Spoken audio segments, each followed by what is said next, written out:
வணக்கம்மா. இப்போ நம்ம என்ன பார்க்க போகிறோம் அப்படின்னா, தமிழ் 99 லேஅவுட்டில் இப்போ நம்ம நந்திங்கிற வார்த்தையை அடிக்க போகிறோம். நந்திங்கிற வார்த்தையை எப்படி அடிக்கலாம்னு பார்த்துக்கோங்க. இது ஃபஸ்ட்டு மெத்தட். நம்ம இப்படி யோசிப்போம். ஃபஸ்ட்டு என்ன அடிப்போம் அப்படின்னா, நே அடிச்சுட்டு அடுத்து என்ன அடிப்போம், நம்ம அந்த ரூல் நேன்னு அடித்தா இந்தன்னு மாறிடும். அதனால அந்த ரூல் ஃபாலோ ஆகக்கூடாதுன்னா நடுவில் வச்சு அடிப்போம். நே அமுக்குனா நம்மளுக்கு இப்படி ஆயிரும். இப்போ இந்தி, அதனால என்ன செய்வோம், புள்ளி வச்சு அதுக்கப்புறம் போட்டு போடுவோம். இது நந்தி. இது ஒரு மெத்தட். ஓகேவா? இதை விட டோட் சைடில் இருந்து அட்மின் அவங்க நம்மளுக்கு இன்னொரு ஈஸி மெத்தடில் அடிக்க சொல்லியிருக்காங்க. அது எப்படின்னா, நீங்கள் யோசிச்சிங்கன்னா நல்லா தெரியும். ஃபஸ்ட்டு நம்ம இப்போ என்ன அடிக்கணும் அப்படின்னா, நே அடிச்சுட்டு நே அதுக்கப்புறம் என்னது, நம்ம எப்பவும் போல் அந்த ரூல் ஃபாலோ ஆகக்கூடாதுன்னு நம்ம என்ன அடிப்போம், நே போட்டுருவோம்.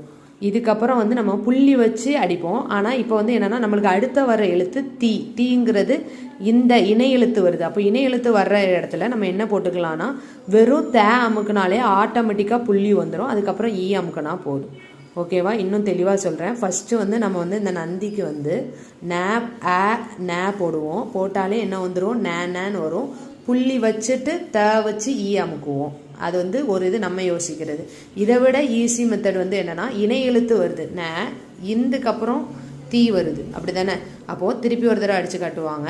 நே அமுக்கிட்டோமா, நே போட்டு அதுக்கப்புறம் இணை எழுத்து அமுக்குனாலே ஆட்டோமேட்டிக்காக என்ன ஆயிரும், இந்து வந்துடும். அமுக்குங்க, அமுக்கு, அப்புறம் அமுக்குனா போதும். தேங்க்யூ.